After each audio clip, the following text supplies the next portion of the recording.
Saeed is a poet.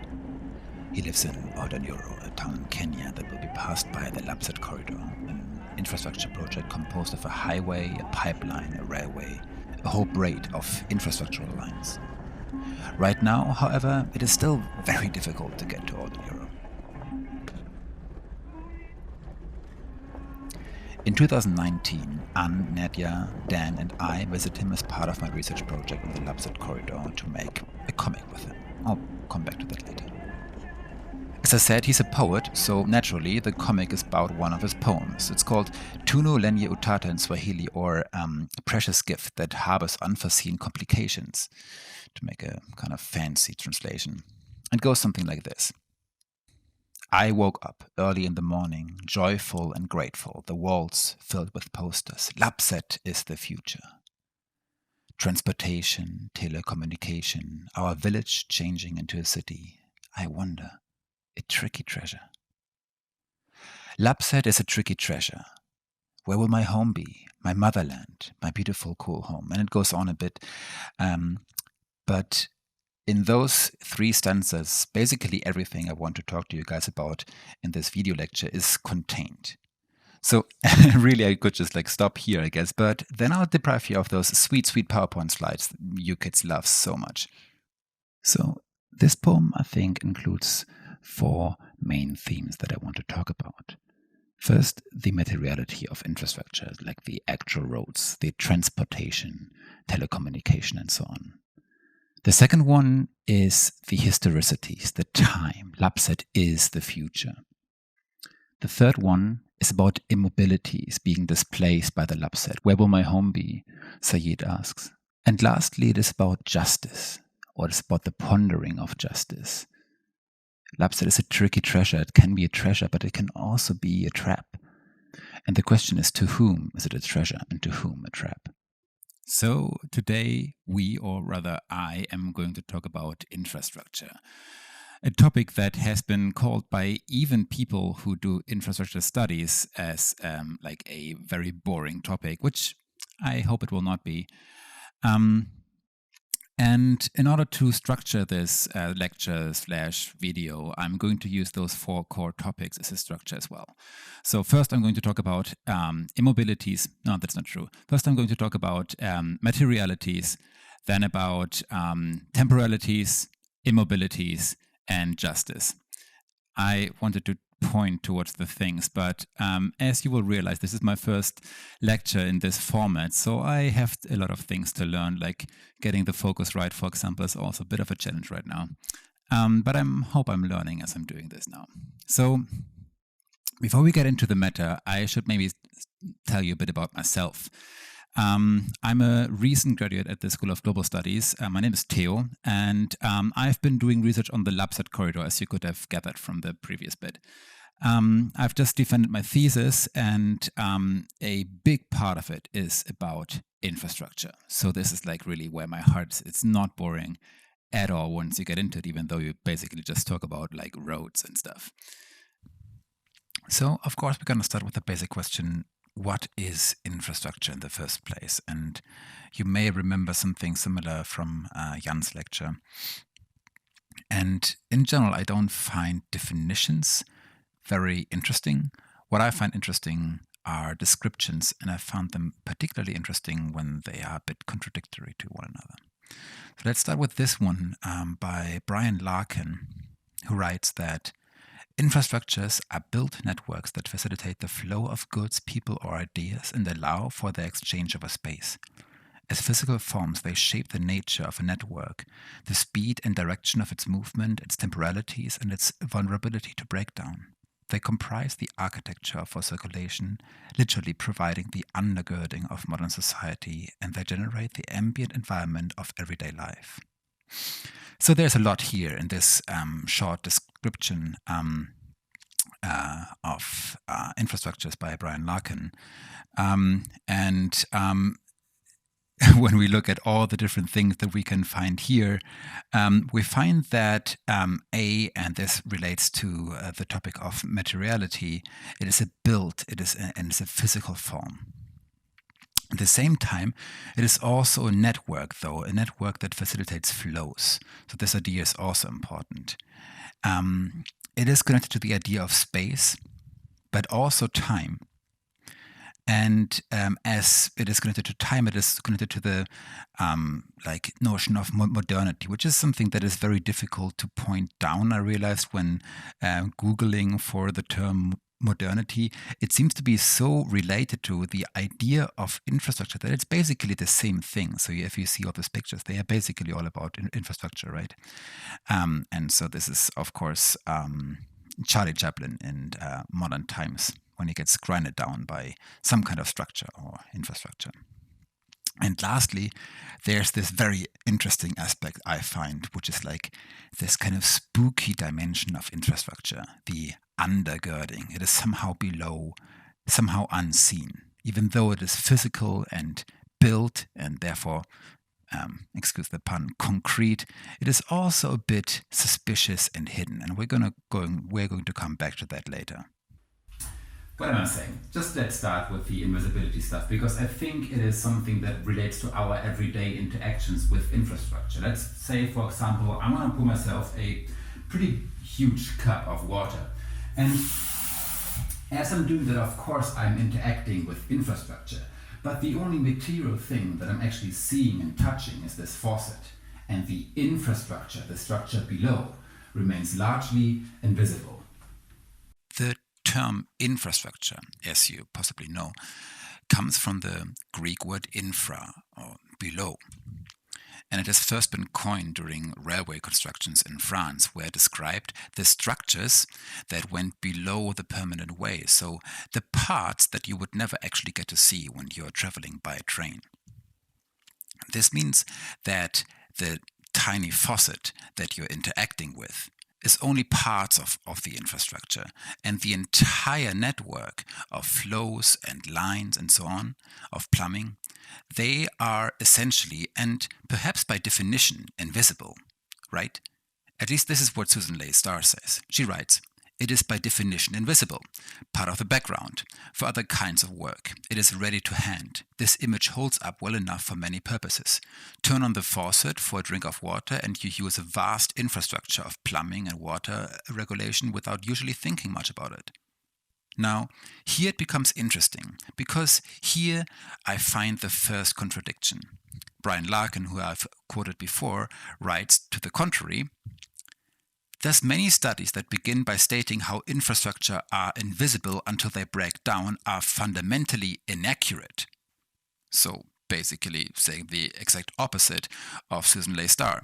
And in fact, he's quoting her saying, "It is commonplace, seemingly obligatory for almost any study of infrastructure to repeat Starr's assertion that infrastructures are, by definition, invisible, taken for granted, and that they only become visible on breakdown." I'm going to skip ahead. Invisibility is certainly one aspect of infrastructure, but it is only one, and at the extreme edge of a range of visibilities that move from unseen to grand spectacle and everything in between. All right, it's question time. This is always a bit difficult, I think, in a video lecture format, but let's try it. So we have basically a delicious contradiction at hand here. So on the one hand, we have Starr, who says that infrastructures are essentially invisible unless they break down and you have to call a plumber to fix your plumbing. And you have Larkin, who says that there's an entire spectrum of visibility, and it ranges from the mundane to the spectacular. So who do you think is right? Starr, or does maybe Larkin know better? Trust me, dude. I'm smarter than everyone. So this is, of course, something of a trick question.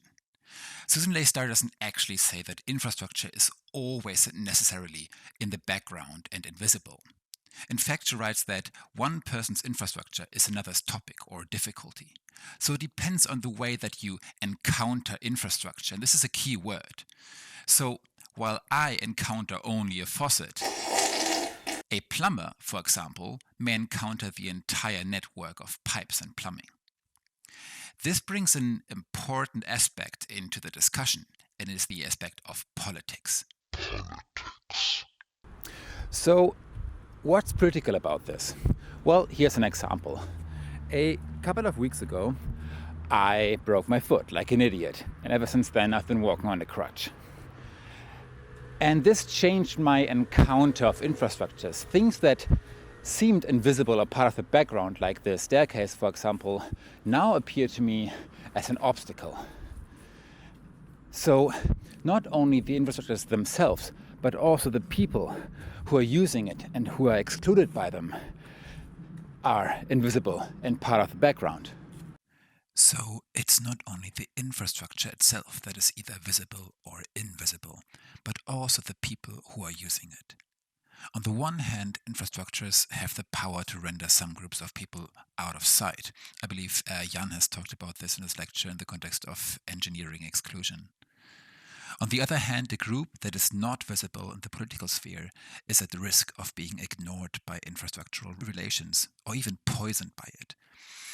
To remain with the topic of plumbing, the Flint water crisis is a prime example of invisible and hidden infrastructure, lead pipes, that harmed primarily marginalized and therefore invisible people. Listen to the way that people in this news report talk about the hidden and buried pipes, the infrastructure below the surface. You can't trust the lead pipe. It's a ticking time bomb. You think you've got it under control, you forget about it, and suddenly the lead will start to fall off when it wasn't before. Lead pipes are still common across the United States. So is lead solder in plumbing. And that's an important message for the roughly 10 million Americans who have those pipes in front of their house. I just wish we knew where all these lead pipes were, because we don't. How do I know that my house is free of dangerous piping? The only 100% way to be sure is to dig a hole in your yard and to see what's there. Ultimately, that's what we had to do in Flint. As for Dr. Mona, she has written a book about the invisible danger of lead in Flint's water. Is the water crisis a crime scene? It is. It absolutely is a crime scene. And there are victims. There are absolute victims, and there are villains. I'm sure Jan has already talked about that in his lecture, but it's important to me to drive this point home. Infrastructures are being made by a particular group of people for a particular group of people. The way that our cities look, our railways, our highways is not random. It is the result of a political process. And if another group of people is not part of that process, it is very likely that they are also being excluded from the infrastructures that result from it. This does not only apply to people and their bodies, but even to entire areas. Let's take as an example the way that a subway system is built in a city. It defines particular places as places, and everything in between is just area in between. Areas that don't really exist on the map, areas that are invisible. Again, the decision where to put a train stop, for example, is not random. It is decided by people for particular reasons. It is, in short, political. So much about the first of our four core themes, the materiality of infrastructure, where the pipes lay and what kind of pipes and what kind of stations we build and so on. But there's another aspect that I want to talk about, and Said mentioned this in his poem. Lapset is the future. So it is about time. It is about temporalities and historicities. The question here for me is, whose temporalities, whose histories are we actually talking about? On the one hand, infrastructures are pretty obviously about the past. We can just look around and we can see past infrastructures influencing our everyday life, the way that we move around, for example. There's literally a path dependency when it comes to that. An example I'd like to give in this context are the old Roman roads that have been built with a particular width that would allow two carts that also were built in a very standardized way to pass next to each other. Over the time, those carts left grooves in the road that you can still see today in some cases. Now, there is a particular theory that today the standard gauge of railways is based on the width of these grooves, because over the time, obviously, people, even long after the Roman Empire has passed, used this same standard width in order to build their carts and later cars, because they would need to use the same roads because there were like no other roads around, right? So the trains were built in the same factories that were used to build the carts that were used to travel on those old Roman roads. And so obviously they used the same standard width of those grooves that were left by chariots, like maybe more than 2,000 years ago. This topic, by the way, is hotly debated within academia, and I've linked an article below in case you want to dive into that. So particular political interests of the past have, in a way, been inherited into the present. The example of the width of a chariot or standard gauge railway may be a bit innocent, but I think it has also certain cases where it's less innocent. For example, what I care a lot about personally is the car infrastructure in cities. Cities have been built in the 1950s and 60s in a way that accommodates mostly cars. And still today, we have to struggle with this inheritance, so to say, because it makes life for people who are not on cars much less safe. And here also is the other aspect of temporalities and infrastructure. So it's not only about the past, it is also about the future. More precisely, it is about the way that we can imagine the future. So here's an example. This is a picture of what I imagine a typical 19th century transport situation might have looked like. You see a guy with a penny farthing bicycle, those like hipster high bikes, and a woman sitting on a chariot drawn by a horse cart. Maybe I can imagine there are some pedestrians around. So this implies a particular way of moving around, a particular infrastructure that allows for these means of transport, right? And now here is a postcard made by a German chocolate brand, imagining how transport would look like in the year 2000. And it's basically the same thing, right? You can see a guy on a bicycle, you can see a horse cart. The only difference is that everyone has balloons on them for some reason and is walking on water. But it's basically the same kind of infrastructure. The ways of moving around therefore influences the ways of anticipating the future. Now let's jump to the 1950s. Here's a picture of what the 1950s looked like in LA, I believe this photo is taken. And if you look at like retro-futuristic imaginations of the future from the 1950s, you can see pretty much the same thing. So it's not only about the past influencing the present, it is also about the present influencing the way that we imagine the future.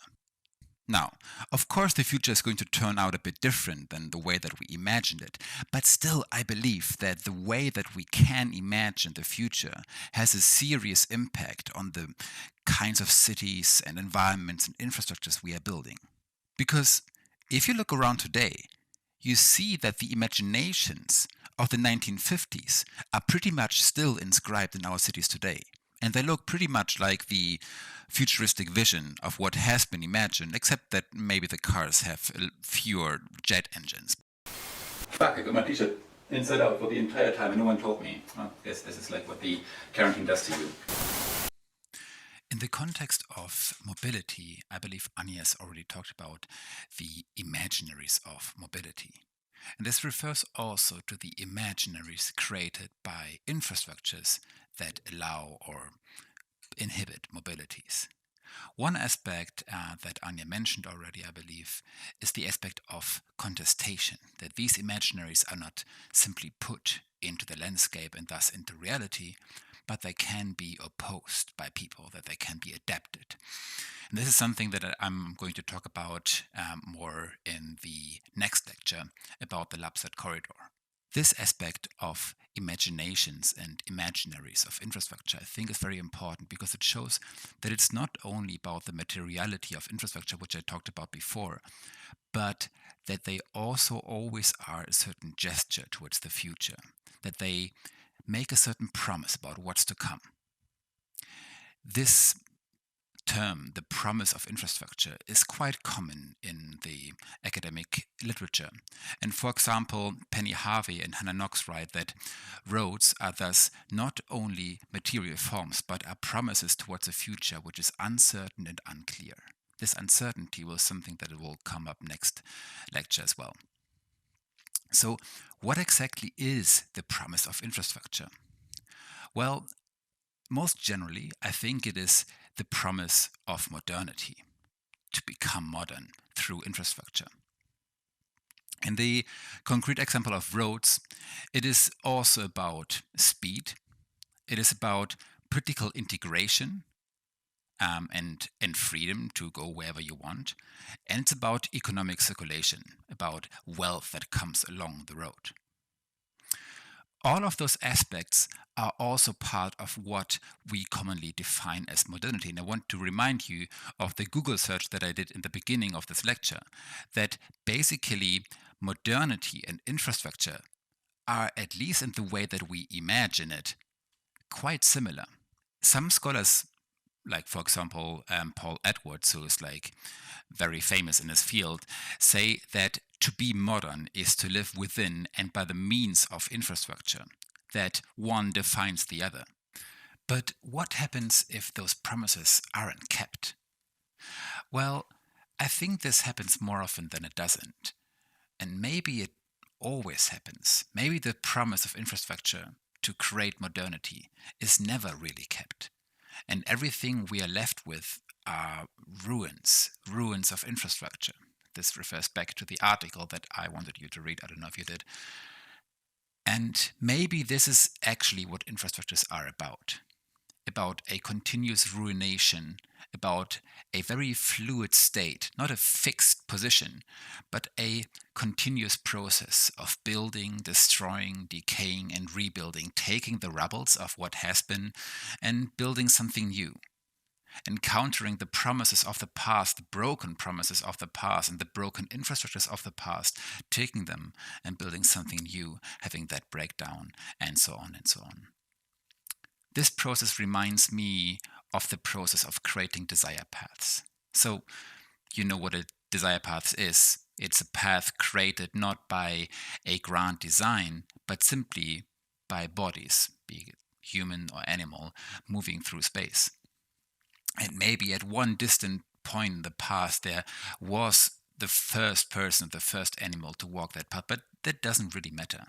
What matters is that past desires, past promises have been inscribed into the landscape, and now others follow those same paths. And with that also comes a way of remembering the past. You can see it inscribed into the landscape, and a way of anticipating the future. Both are intertwined, and both are also continuously reproduced.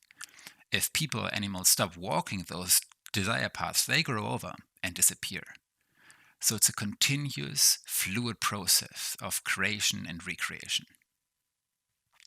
What I also like about this image or metaphor of desire paths is that it shows how a certain way of remembering the past, of anticipating the future, is connected to the way that bodies move through space. So this is a perfect transition to our next of our 4 core themes, immobilities. You bought your car for convenience, safety,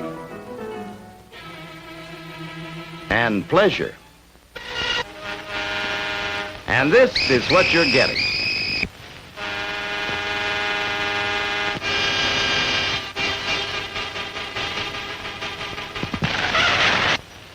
Now I know that Joe or Anya has already talked about this quite at length, but I want to focus now on the intersection between immobilities and infrastructures.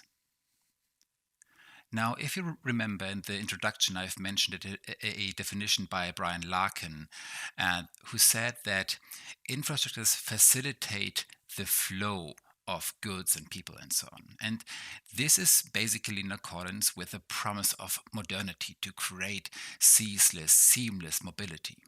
However, there's a problem with that, because as Joe or Anya has possibly mentioned, the creation of mobility always implies also the creation of immobility at other places. Let's say, for example, there's an airplane and it needs to fly, right?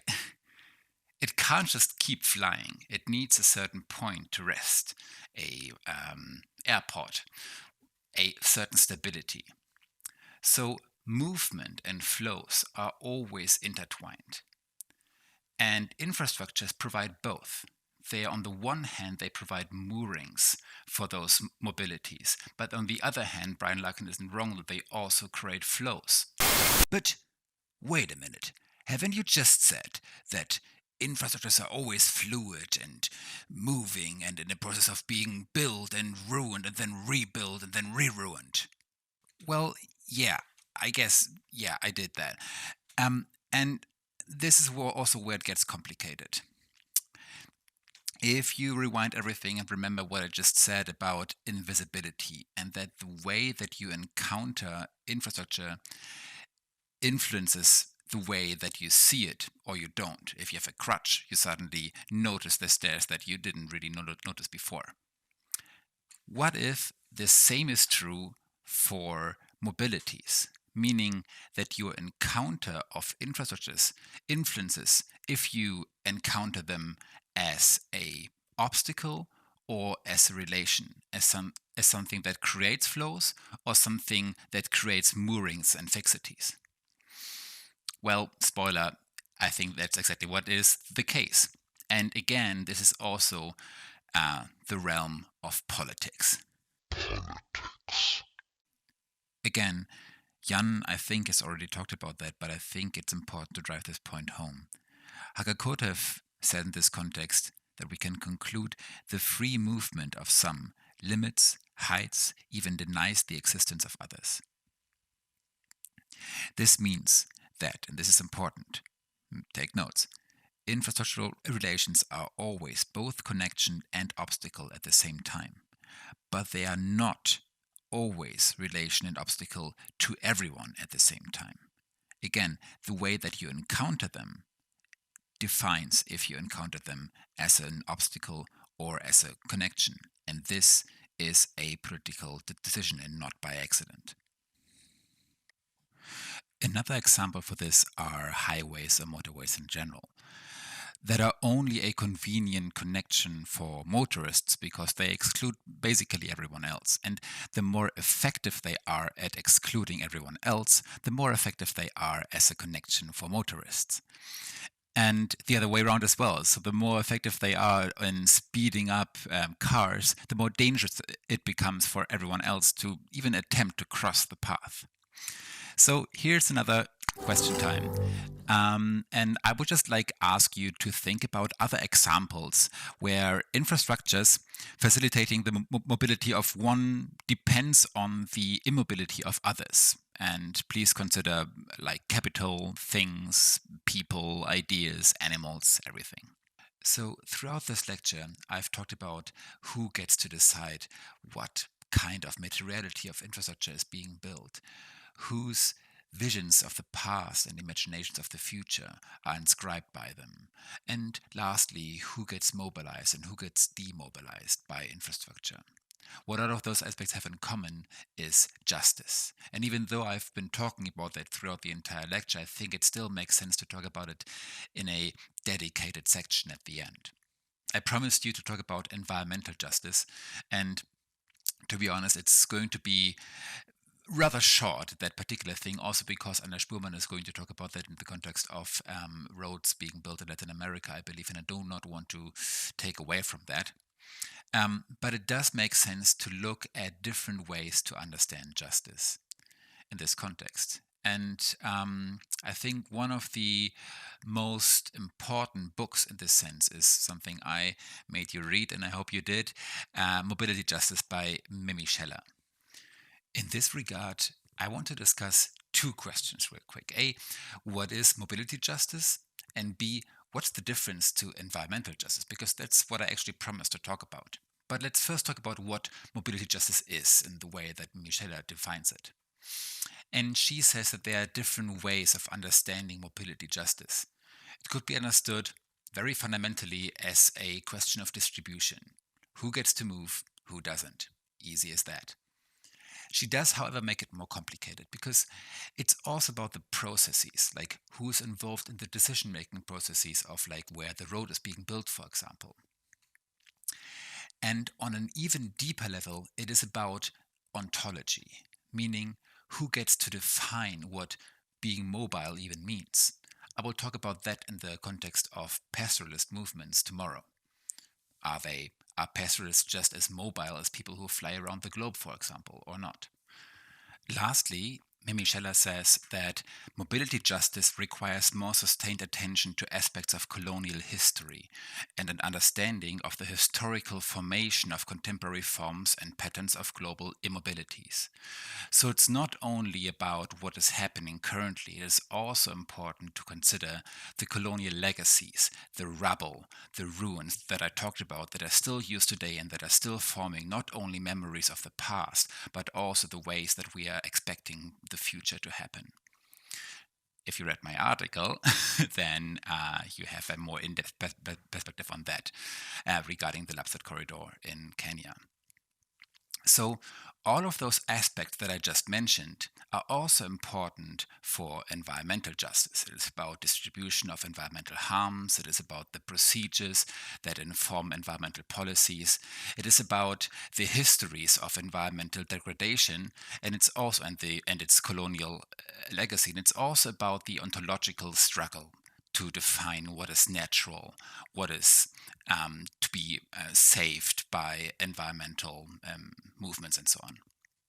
I would even go as far as to say that most environmental justice issues can also be framed in terms of mobility justice, and that sometimes it makes sense to reframe the problem a bit, to tease out certain aspects that you would normally not see.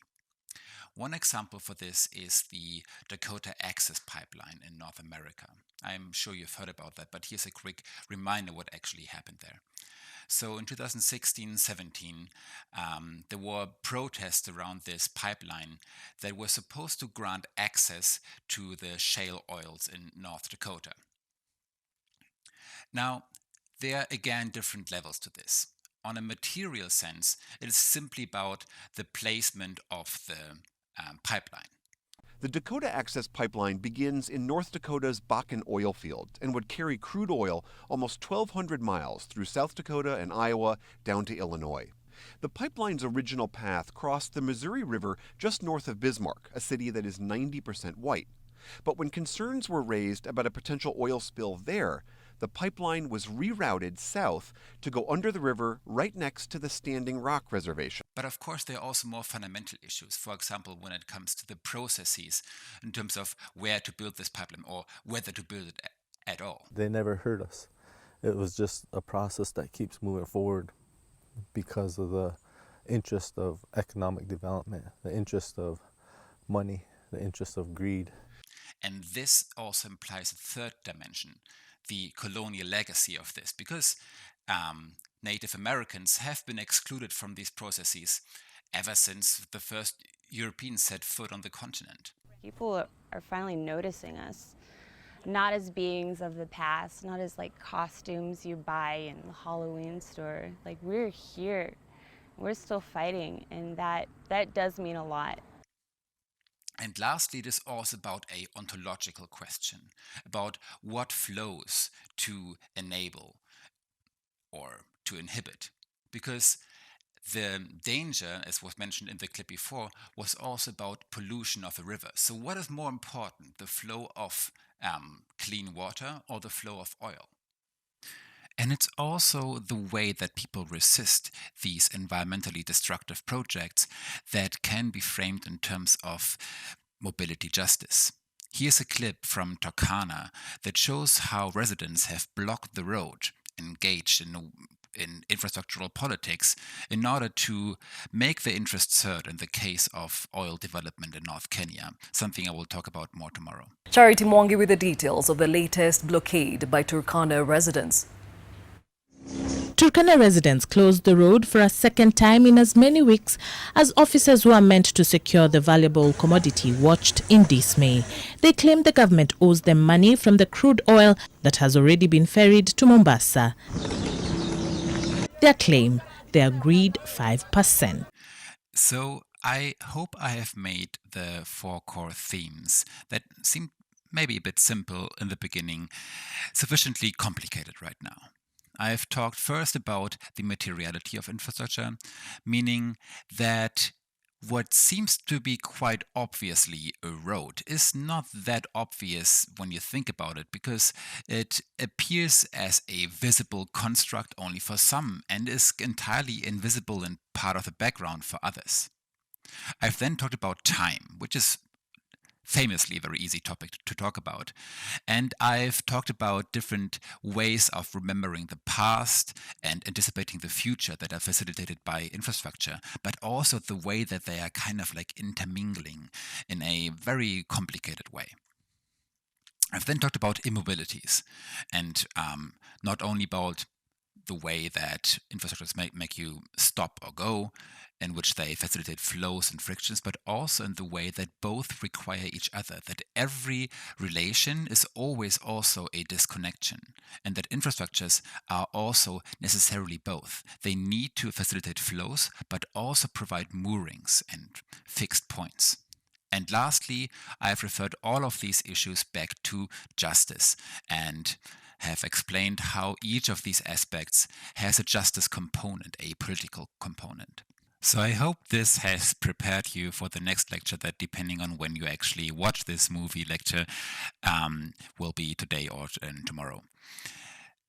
Before I let you entirely off the hook, though, I have another request to make. And I know that Anya and Joe have asked you to do something similar in terms of taking photos outside of borders that you encounter.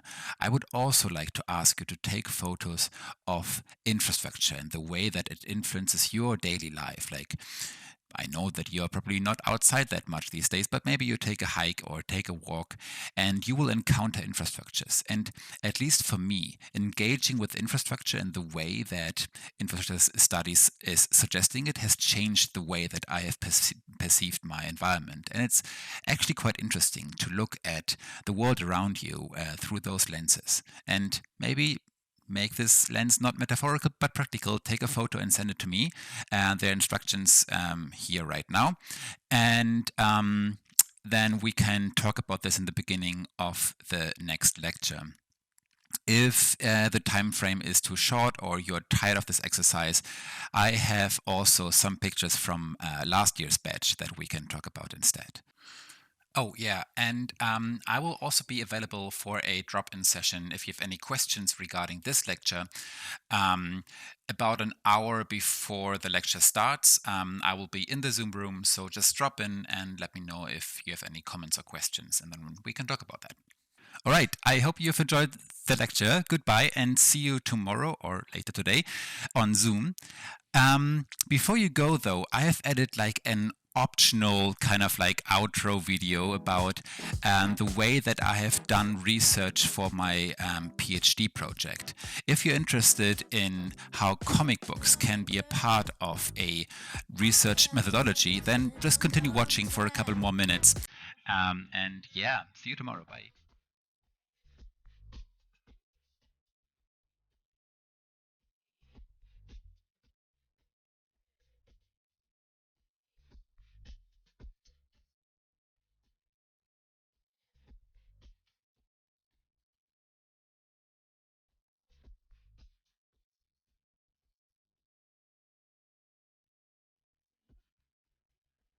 And a river along the eastern province. Yeah. In the northeastern. Is it? I think you guys are familiar with that map. Yeah. So it does not go through cut. Each person, like this guy, has got his. You can download this. Yeah. Here's one has got this there. Yeah. And make a small house. Ah, okay. And then so now like the beacon is in the middle? So now the beacon would be like going like a corridor, right? Yeah. So it's a big place. So a beacon could be somewhere here. Another one there. Oh, and then these guys come in the middle. Okay. And then, oh, okay. Okay, that makes sense. Okay. You didn't see that? And she kept, like, it was always on channel, and she, like, kept coming, like, the...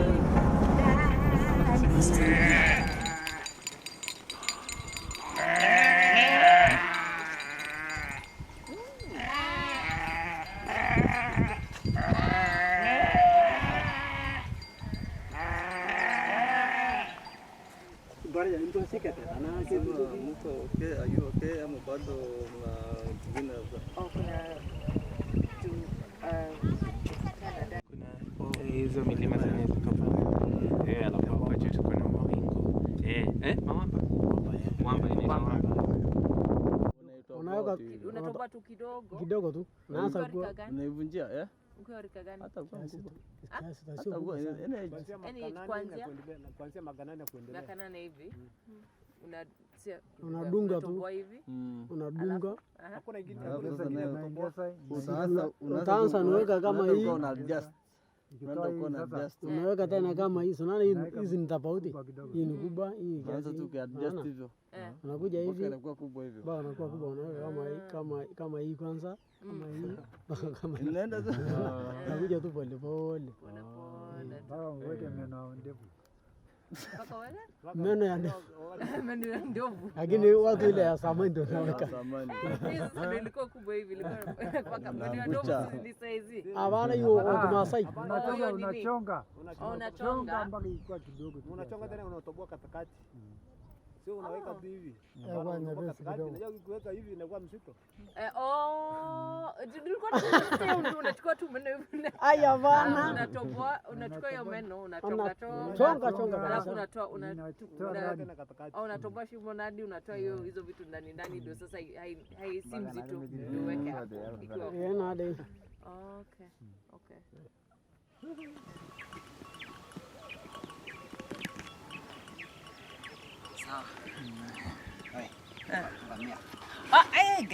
Ngamia haya.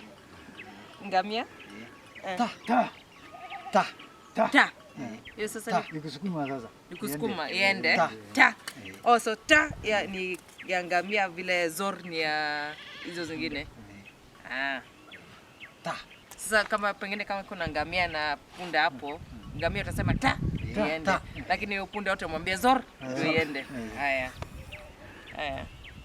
Na maji kwa ngamia?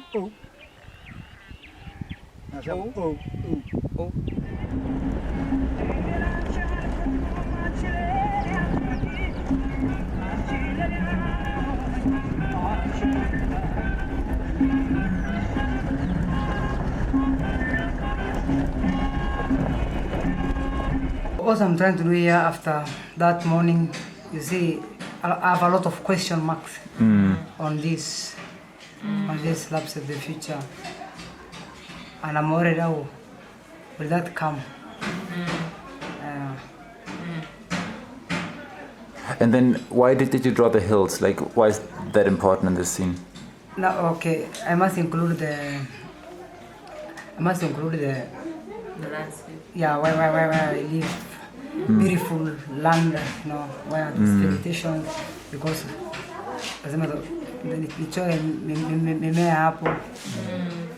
it is introduction that where I am we have hills or mountains and vegetation. Your house, you've come outside to stand outside the house, and it's already beautiful. Like it's already like things are already good when you wake up. So then after this frame, which would be frame 1, then you go to the function, and then people have to fixating on this thing that hasn't come yet. Now here, the trees have been cleared. No trees, shrubs, you only found there. Yeah. Dry.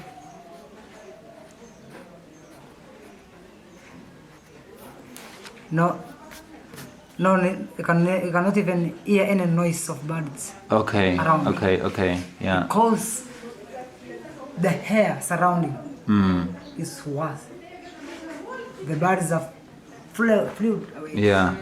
To another different place to search for. Because even birds need good air. Because after all those factories, after pollution of air, then you see things will be. So there are factories in this picture as well, or are they somewhere else, the factories? Factories? Yeah. Are they? I mean, so if you mention here, do you think that they will build factories around this place, or are they somewhere else and the pollution comes here? No, when Lapset, according to the way they told us when we get crashed at the meeting, when the resort city will be made around near Lonero to Kipsing, Siolo, that is Longopito, and the other part, a big hotels, a resort city. Yeah. A resort city without factories is unknown. Without factories around, factories without vegetation, maybe things with plantations. Yeah. Whereby in the plantation there are a lot of chemicals. That even the soil is the soil fertility, fertility value will be distorted. Will be now. This for green color. And then.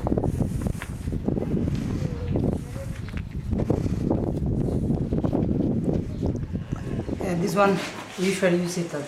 We never locally never use it. Buy from shop. And to brush teeth we use the Unity.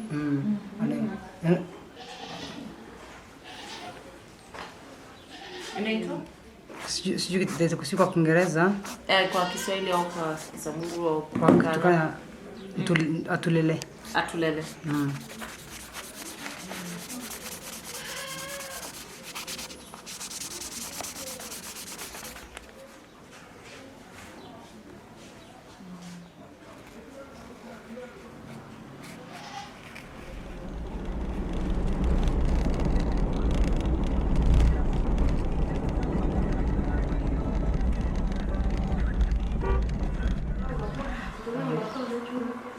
Sasa hapo ni shule. Haya. Then tunakamata hivi. High school. Oh, high school. Haya. Kila mtu wako na njia yake. Na hiyo ni sawa, lakini bila tu wewe kama mama, nini itakufurahisha sana? Ukimwona akiwa mtu mzima. Okay. Kwangu naona ya kwamba ni vyema nimuone mimi hao wasichana wakiwa wanaweza kujiamulia makala mingi. Kama hapa ni Lapset. Sasa tangu bei itabadilikaje? Si Lapset ukiangalia mbele. Lapset imejengwa. Tangu bei itakaa hivi tu au itabadilika? Nini unatarajia nini itafanyika? Ndio kama hii Lapset. Sasa itamaanisha kwamba hapa tutasongesha kalamu ifanye hiyo ya black kwa inamaanisha hapa karibu. Asante. Tuneke hapa karibu. Ya blue na green. Itamaanisha kwamba tutakuwa na hiyo itakula hivi and then itakula this side. Unaona? So hapa hivi iko karibu sana na ilikuwa karibu na